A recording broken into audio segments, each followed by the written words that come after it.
If you were waiting for an omen to tell you how the 2020 election was going to turn out, is it going to be Joe Biden with his use of violence and left-wing extremists taking the election in the hopes that by him winning, the violence will be calm? Or is it going to be President Trump, the bull in the china shop that has been leading us to success? Will he win re-election? Well, if you've been waiting for an omen, we got one. That's right. We got an omen that clearly shows that President Trump is going to win re-election. And here it is.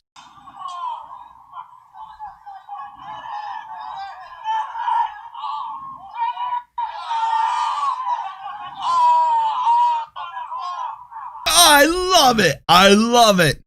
Here we are in another presidential election year. Here we are, another round of violent rioters who don't like President Trump. And here we are, another violent rioter getting hit in the nuts by the police. Remember, it was 2016 that we had the nice hashtag Antifa pepper balls. Right now, we got another violent protester. Although this wasn't at a political rally, granted. But now we have another violent protester getting hit in the nuts, and this time by a rubber bullet. I mean, it's 2016 all over again. And the way the media is reacting, the way the polls are, and now we got a protester hit in the nuts. This is an exact repeat of 2016. Okay, enough with the funny stuff. Let's get into a couple of things here that needs to be addressed. So, as you know, the left has thrown in with the violent rioters, although now, because the polling tells them that doing so is horrible, they come out and give generic denouncements of violence. And of course, they try to blame right-wing extremists. Although I can't find any example of right-wing extremists, the right wing doesn't engage in violence. It doesn't. We'll engage in self-defense. We'll protect ourselves against people trying to inflict violence upon us. But of course, this is the left's tactic. Always blame your political opponents of the crimes and disgusting behaviors in which you yourself on the left are guilty of. So it's interesting as we see how this plays out, because it's like the left, they're idiots. They have no idea what they're doing. They're throwing in with the wrong crowd if they want to win re-election. And so, if you remember, Kamala Harris went to visit Jacob Blake, a convicted rapist, who she says she's proud of him. Yes, so Kamala Harris, who's from California, traveled to Wisconsin, met with a rapist, and told the rapist she's proud of him, even though his injury was from him resisting arrest after he just raped a person. Okay? So it's interesting. It is interesting. But then why isn't she going off and visiting with any of the police officers who were shot by violent rioters?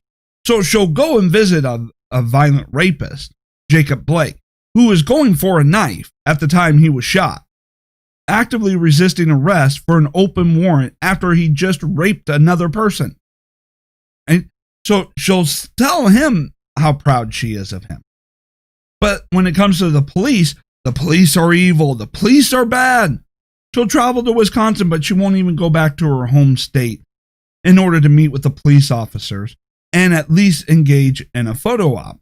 So former Governor Scott Walker comes out and calls her out on Twitter. Hey, will Kamala Harris visit deputies who were shot, 31-year-old mom and 24-year-old, in her state? She visited someone in Wisconsin who was charged with felony third-degree sexual assault and said she was proud of him. She and Joe Biden need to side with law enforcement and denounce radicals. Yes, they'll go through and denounce law enforcement and side with violent criminals. Isn't that just par for the course for the Democrats? I mean, when you really think about it, with what the Democrats do while they're in office, they are criminals who just haven't been arrested and prosecuted. Take a look at everything that happened during Spygate, for instance. Clear criminal behavior, clear illegal activity. Has anybody been held accountable? No, not one bit. So it's understandable that Democrats would continue to side with criminals like themselves. All right, now, there is additional unsettling information out there as the left seems to be engaged in actively threatening the American people with violence if we don't vote the way they want us to vote. And so the Atlantic publishes an article, and here's a synopsis by Hot Air. Hot Air reports, The Atlantic, if Trump wins, Democrats will respond with mass unrest. Well, I mean, here's a question. What's the difference? So they're just going to continue acting the way they're acting? I mean, we've seen the mass unrest that they engaged in during the 2016 presidential election, even when they thought Hillary Clinton was going to win. We saw the mass unrest on Inauguration Day.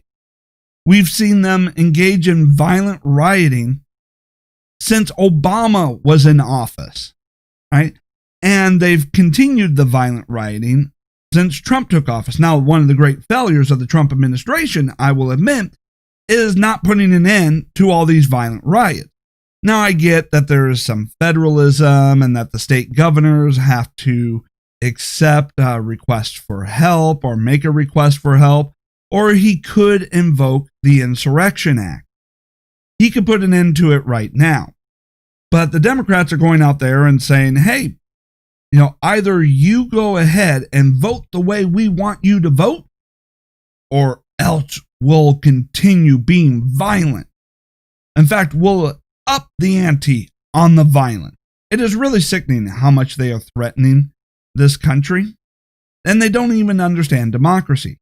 So the article continues on to read, yesterday, The Atlantic published a piece by Shadi Ahmed, which makes the argument that if Trump wins the 2020 election, Democrats are not going to handle it well. Well, they didn't handle the 2016 election, which is part of the point. The basis of his argument is pretty simple. Democrats didn't handle the 2016 loss very well. Liberals had trouble accepting the results of the 2016 election. In some sense, they never really came to terms with it.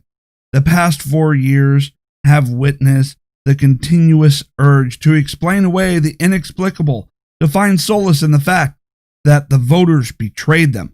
Now, this is interesting. In a democracy, the voters betray you if they don't vote the way you want them to vote.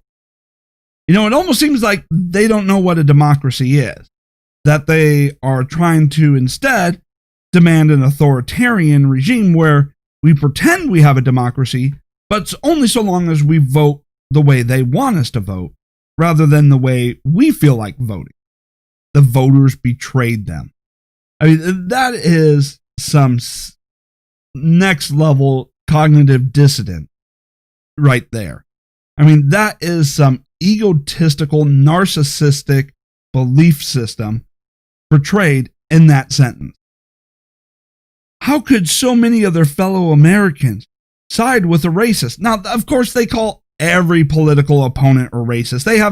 There's nothing that suggests that President Trump is a racist. There never has been.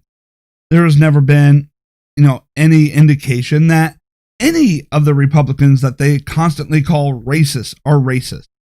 They just throw that word out because they have no arguments. They have no arguments for supporting their policies, and they have no arguments against their political opponents' policies. So they just engage in baseless name calling. And Fabulous is someone who so callous and seemingly without empathy. It was easier to think that those Americans had been lackeys, manipulated and deceived, or that they simply hadn't understood what was best for them. Moreover, the Russians had interfered and tipped the balance in an extremely close election. No, they didn't. I mean, as far as interference, okay, they took out $10,000 worth of ads on Facebook Whoop-de-doo, nearly $1 billion was spent in the election, and you're going to say $10,000 on Facebook ads that gained next to no engagement, that almost everybody ignored? That tipped the balance? So are you saying that the Democrats are that incompetent at marketing and relating to the American people that the Democrats alone could spend over $500 million in advertisement and campaigning and $10,000 on half-assed Facebook ads that received next to no engagement was enough to tip it over? I mean, they're just constantly engaging in conspiracies and excuses to try and explain away the fact that one of the main reasons why President Trump won is because about 45% of the country is Republican, 40 to 45% of the country is Democrat, and their votes are not competitive. And then the other, roughly 10 to 20% of the country are independent, and you ran Hillary Clinton, one of the worst candidates you could ever possibly run, and you ran her against President Trump with Hillary Clinton's long record of scandals, criminal activities, and just being one of the most hated politicians to have ever held public office? You ever think that?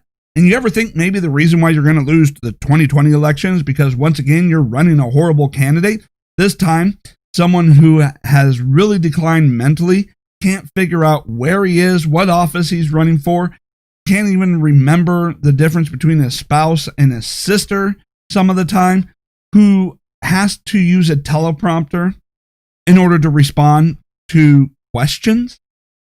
You ever think maybe you're just selecting really horrible candidates? I mean, the ego it takes to write something like this. Perhaps a former Senate Majority Leader, Harry Reid, suggested the Russians had even tampered with the votes themselves. I mean, this is just sickening that the Democrats constantly engage. They can't accept the fact that people did not like the candidate they ran, and people don't like their policies. And it's not forever. If you actually take a look at the history of the United States and how the United States votes, we tend to swing back and forth between Republican and Democrat in the White House about every 8 years. Right? It's not a surprise. It's a predictable pattern. You don't need to engage in all these conspiracy theories just because your ego can't handle the fact that people are not going to agree with you all the time. There's going to be some back and forth here. But the Democrats, they can no longer engage in democracy. They've become so egotistical. They have become so full of themselves that they can't imagine anybody disagreeing with them. And anybody who disagrees with them can only do so because they are horrible people. They are racist bigots, according to the left. Because they, for some reason, I guess their ego suggests that they are always right. They are always on the right side of a history, and you can never disagree with them. Even though history has shown that being a Democrat means being on the wrong side of history 99% of the time. It's really quite amazing. A political side that has been wrong on almost every issue in history, always claiming to be on the right side of history, and can't imagine why anybody would disagree with them. Now, the article here gets even more delusional as it makes the claim that law and order Republicans have a vested interest in voting for Joe Biden. Because if Joe Biden is elected, the violence will calm. The violence will dissipate, disappear. The left will stop burning down cities if Joe Biden is elected. Therefore, if you're a law and order Republican, you have a vested interest in a Joe Biden victory. That seems like a threat. And let's face it, when it comes down to it, the Democrats, they can't give you a reason to vote for Joe Biden. They can't get you to support their policies. They can't get you to vote the way they want you to vote and give them unlimited power. So what do? They only engage in two types of tactics.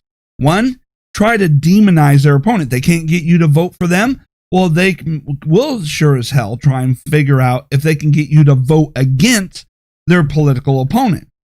And if that doesn't work, violence. Violence, violence, violence.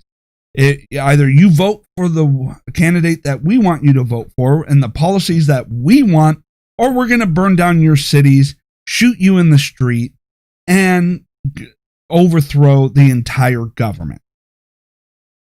That's the left's election strategy. Conspiracy, fake news, the standard demonization, and the threat of terrorism unless you vote the way they want you to vote. And yet they claim to be the intellectuals? They claim to be the high-minded, we'll take the high road party. Seriously? It's just pathetic. It is. So at this particular point, there is no doubt that there is only one choice in this election. If you want a better future for your kids, if you want your kids to have the opportunities and freedoms that you had, and that choice is Donald Trump.